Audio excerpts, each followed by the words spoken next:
Virgen de las Nubes en Quito, Ecuador, influenció en Lima y sucedió esta aparición en la época de los santos contemporáneos peruanos. Si hay algún relato sobre ese tema, de la Virgen de las Nubes en Quito. La otra pregunta es para el licenciado, por favor. Vaz. La transverberación del alma, las heridas del alma, las han sufrido varias santas, entre ellas la más conocida, la más mentada, Santa Teresa de Ávila. Hay un cuadro precioso de ella donde se la ve en arrobamiento y el ángel, hay un ángel que está apuntando un alfiler de oro a su corazón, ¿no? Tal es el caso que ella sufría esas heridas del alma y no sabían cuál era la enfermedad de Santa Teresa, ¿no? La llevaban hasta con las hierberas, pero ella realmente era una herida del alma que la llevó hasta la muerte. Cuando ella muere, le encuentran en su corazón esa herida. Entonces se demostró que realmente se dio ese acto sobrenatural. Yo quería preguntarle si Santa Rosa emula a Santa Teresa de Ávila o si realmente se da un paralelismo circunstancial entre ambas santas en relación a estas heridas del alma, la llamada transverberación, ¿no? Bueno, intentando responder a su pregunta, no puedo responder con la precisión que usted exige. Lo único que puedo decir de la Virgen de las Nubes, lo único que conozco de ella es que comparte el mismo lienzo con el Señor de los Milagros, la parte trasera del Señor de los Milagros. Lo que puedo es responderle de forma general. La Virgen es un emblema del imperio confesional español, ¿no? En este sentido, se promueve el culto hiperdúlico en todas las ciudades hispanoamericanas, ¿no? Y se traslada, se mueve entre ciudades, de tal forma que podemos ver, por ejemplo, la devoción a Nuestra Señora de Chiquinquirá, que es una devoción colombiana, ¿no? En Huamanga, ¿no? Traída justamente por las huestes de Bolívar a Ayacucho, a lo que ahora es Ayacucho. O también la devoción a la Virgen de Cocharcas en Lima, ¿no? Eso es lo que podría responder. Hay una fuerte identidad mariológica del Imperio Español, de la estructura del Estado, también del Tratado Virreinal con María Santísima.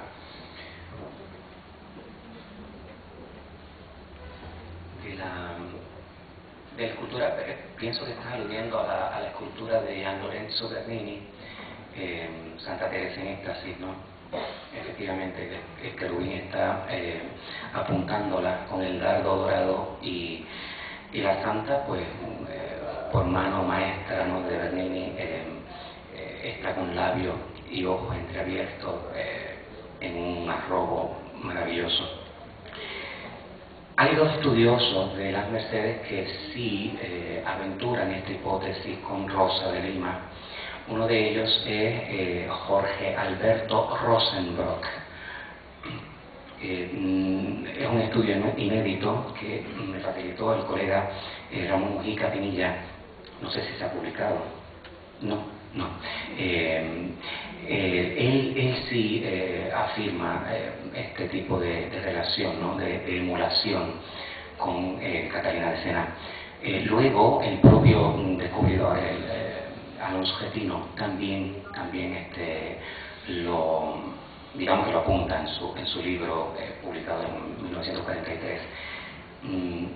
Yo diría que claro, yo soy un estudioso más distante del espacio, digamos, estrictamente religioso.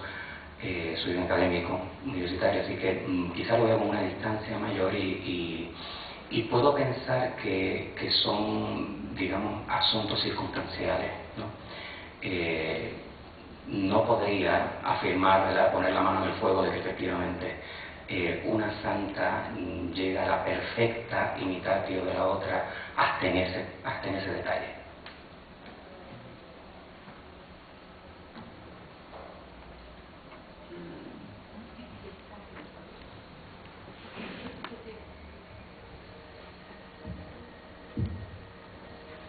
Señor Báez, sobre un milagro de Santa Rosa que yo he escuchado, no sé si estará documentado, dice que el pintor Angelino Medoro sufría de una enfermedad llamada sífilis y recurre a Rosa de Lima y ella, por su intercesión y sus oraciones, pues lo sana. Luego que él en gratitud pinta su retrato post-mortem, no sé si eso es verdad.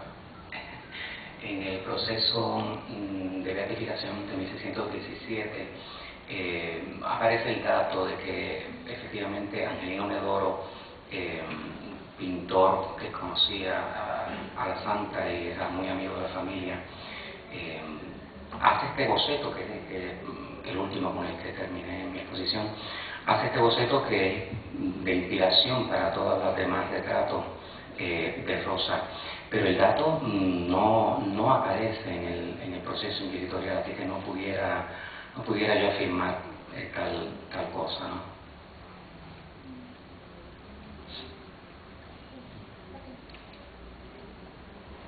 Yo también he tenido información sobre el corazón corrupto de Santa Teresa de Ávila y que lo encontraron traspasado realmente, físicamente. Pero hay un punto en que sí estoy en desacuerdo, que es que una santa imite a otra santa, o un santo imite a otro santo. Cada persona elegida por Dios y llevada a niveles tan altos de santidad no imitan, cada alma es una obra magnífica de Dios, personal y particular, una relación especial, particular con cada persona, y en los santos también es lo mismo. O sea, no se puede imitar a un santo porque son las gracias de Dios particulares para ella. Bueno, ahí. Bueno, la historia dice lo contrario a lo que usted afirma, porque si nos tomamos la molestia de leer la biografía de San Francisco Solano, vemos que imitaba a San Francisco de Asís, ¿no? Si vemos a Santa Rosa, imita a Santa Catalina de Siena. Si leemos la biografía de San Juan Macías y su ascetismo, que era muy variado, por ejemplo, no dormir muy poco, dicen que pocas veces se le vio tendiendo la cama porque no la necesitaba, dormía recostado a la pared de la capilla del convento de la Recoleta. Él imitaba en su ascetismo a San Jerónimo y se daba golpes con una piedra en el pecho, ¿no?, hasta escupir sangre. Y su maestro espiritual le prohibió que continuara con ese método, ¿no? Pero sí hay esa imitación. De hecho, todos los santos imitan a Cristo, pero los santos son intermediarios históricos de Cristo, también dignos de imitación, y sí se da eso. Sí, en el caso de Rosa, pues efectivamente, el doctor Mujica nos adelantó algunas de las imitaciones que tuvo, no solamente de Catalina de Siena, sino el propio Enrique Susón. Es así. Hay figuras que preceden, que por su ejemplaridad, pues, motivan naturalmente unas prácticas que, claro, coincido con su comentario en que luego esa persona, de manera particular, ya va llevando el proceso de madurez a su modo y a su tiempo, ¿no? Y ahí es donde se identifica su huella dactilar, ¿no?, de su propia espiritualidad. Pero de que empiezan imitándolo, por supuesto, eso yo creo que es un sine qua non en todos los místicos. ¿Alguna otra pregunta?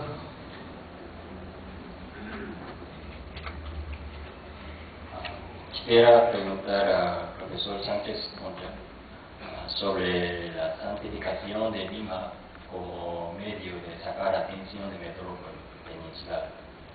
Por ejemplo, aparte aparte del nivel simbólico, aparte del nivel espiritual, ¿qué tipo de beneficio producía a Lima, a limeños criollos, a algunas gente, élites religiosas, en la experiencia de tener santos o la estrategia de santificación de Lima?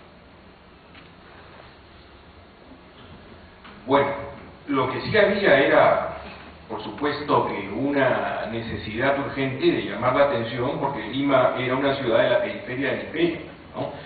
Bueno, eso no significa que fuera, pues, algo maquinado, algo, un propósito fuera de lo correcto. No, era algo necesario, porque Lima era una ciudad constantemente amenazada por corsarios. Si nosotros revisamos la historia de fines del 16, la historia de Lima y del Callao de fines del 16, todo el 17 y principios del 18, es un continuo trajín el Pacífico, es un continuo trajín de corsarios ingleses, holandeses y franceses. Entonces sí requiere de esa necesidad de protección. Ahora, Lima misma invoca, los limeños invocan justamente la defensa, ¿no?, de la ciudad. ¿Por qué? Porque lo que representaban los corsarios era la herejía, ¿no? El miedo a los corsarios era el miedo a la propagación de la herejía, algo que no se iba a dar, pero imaginaban eso. Y el miedo de los corsarios, naturalmente, era el miedo a la Inquisición, ¿no?, que era el elemento depurador de la fe en ese momento. Ahora, la santidad forma parte de la cultura cotidiana, entendida de cualquier manera, buena o mala. La santidad forma parte de la cultura cotidiana de la Lima barroca. Es algo frecuente, no solamente entre los miembros del clero secular y regular, entre las religiosas de los distintos monasterios y beaterios, sino también entre los laicos, ¿no? Hay una conciencia del mundo ultraterreno, del lugar en el mundo. Hay cuidado con el tema del alma. Se escucha misa frecuentemente, todos los días. Se procura comulgar con frecuencia. Y si la muerte viene anunciada a través de una enfermedad fatal, se toman todas las precauciones justamente para evitar el fuego del infierno, ¿no? Ahora, es una santidad entendida de buena manera y también de forma equivocada. ¿Por qué? Porque Lima, como ciudad levítica, como ciudad que congregaba a santos, también congregaba a algunos sujetos que entendían mal lo ultraterreno, llamados los alumbrados. Pero más que alumbrados, alumbradas, ¿no? Había más mujeres dentro de este grupo de santidad mal entendida, que eran algunas personas que querían ser santas, pero sin pasar por el rigor de la ascética. Había sujetos y mujeres que se hacían pasar por místicos sin haber pasado por las vías previas del ascetismo, ¿no? Una de ellas fue Ángela Carranza, que vino a Lima en la segunda mitad del siglo XVII, atraída justamente por la fama de santidad, y comenzó a predicar en las calles, vestida justamente como terciaria dominica, como vestía Santa Rosa de Lima, y comenzó a decir dar una serie de afirmaciones, pues que a la Inquisición le llamó particularmente la atención, ¿no? Ramón conoce bien la historia de esta mujer, que pronto no se necesitaría, pronto no se invocaría la Trinidad, porque la Trinidad iba a ser alterada. ¿Por quién? Por ella misma, porque ella iba a conformar también la Trinidad. Entonces, en lo futuro no iba a ser Dios Padre, Dios Hijo, Dios Espíritu Santo, sino también Dios Ángela Carranza, ¿no? Entonces, la Trinidad se iba a convertir en una tetridad, una cuatridad, ¿no? Bueno, la Inquisición, por cierto, no perdió tiempo, tomó la iniciativa de cerrarla, en sus mazmorras, no fue torturada, por cierto, ¿no? La Inquisición tuvo especial cuidado con ella, pero se le dijo que escribiera todas sus visiones, ¿no? Y entre sus visiones dijo que se le había aparecido la Virgen María y le había revelado el misterio de su inmaculada concepción, ¿no? Bueno, se llegó a la conclusión de que esta señora no estaba en sus cabales, ¿no? No terminó en la hoguera, pero terminó encerrada de por vida en el convento de las monjas de la Merced. Pero, ¿qué pasó? Para que entiendan ustedes el clima espiritual de la época. Cuando ella fue relajada, cuando ella fue expuesta en el auto de fe, que es la ceremonia de aplicación de las penas de la Inquisición, y también la ceremonia en la que se exhibe a los sujetos acusados de herejía y que son inocentes o acusados de alguna infracción en materia de fe, Ángela Carranza fue paseada y el pueblo de Lima la quería matar. El pueblo de Lima se abalanzaba sobre ella para golpearla, ¿no? La insultaban, la escupían, le lanzaban piedras, porque ella, justamente con su mala prédica, pudo haberlos llevado al infierno, ¿no? Esa es la idea de la época, esa es la lógica de la época, ¿no? O sea, estamos hablando de una sociedad de creyentes, ¿no? Una sociedad muy distinta de la nuestra, no es un mundo secularizado. El día de hoy no es lícito hablar en público en términos confesionales, porque podemos ganarnos un juicio, podemos ganarnos enemistades. Pero en el mundo del barroco hispanoamericano se invocaba justamente a lo ultraterreno. La política y la teología estaban entrelazadas. Bueno, eso es lo que puedo, ¿no?, ampliar un poco justamente a raíz de su observación. ¿Alguna otra pregunta?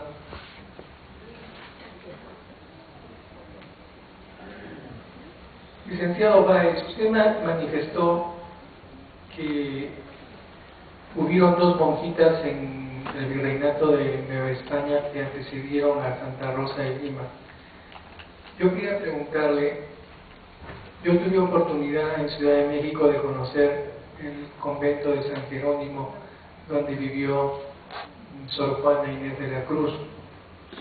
De ella se ha escrito este maravilloso libro de Octavio Paz, Trampas de la Fe.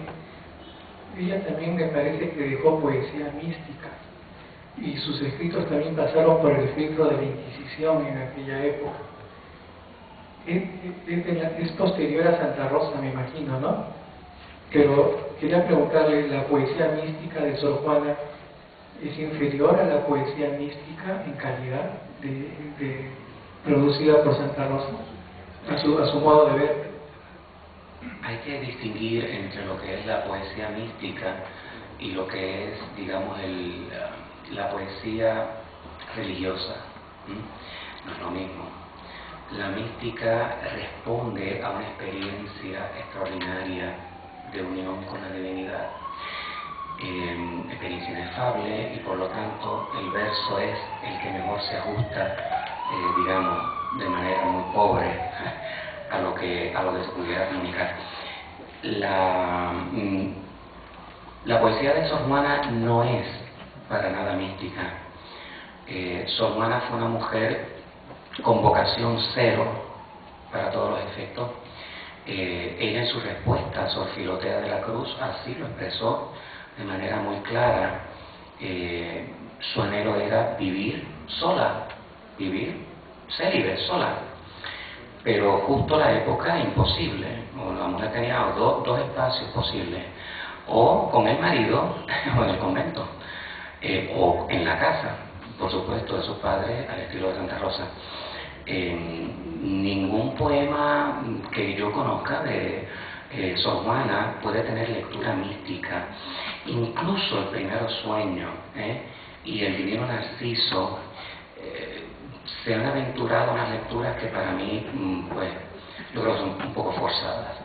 Precisamente por eso, pues, Sor Juana era una intelectual de la época, era una scholar en todo el sentido de la palabra, y era una scholar que para su momento tuvo que vestir un hábito, porque de lo contrario hubiera vivido perfectamente bien dictando su cátedra en la mejor universidad de la Nueva España.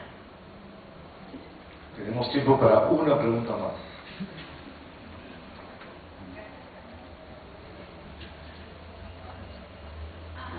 Bueno, licenciado Páez, quería hacer una pregunta respecto a lo que es Santa Rosa. Tengo una duda porque yo hace mucho tiempo leí en algunos libros que Santa Rosa en sí, bueno, se le considera como terciaria dominica, pero dicen que en un principio ella tuvo algo de influencia franciscana, porque incluso en algunas pinturas en las que se le representa aparece con la toca franciscana. Quería saber si es que usted maneja alguna información respecto a eso. Efectivamente. En el propio proceso de 1617 se especifica, hay testigos que dan testimonio de que ella vistió los dos hábitos simultáneamente, el de terciaria franciscana y el de la orden de predicadores por Catalina de Siena. Y efectivamente también hay cuadros en los que se presenta a ella con el griñón morado, ¿no?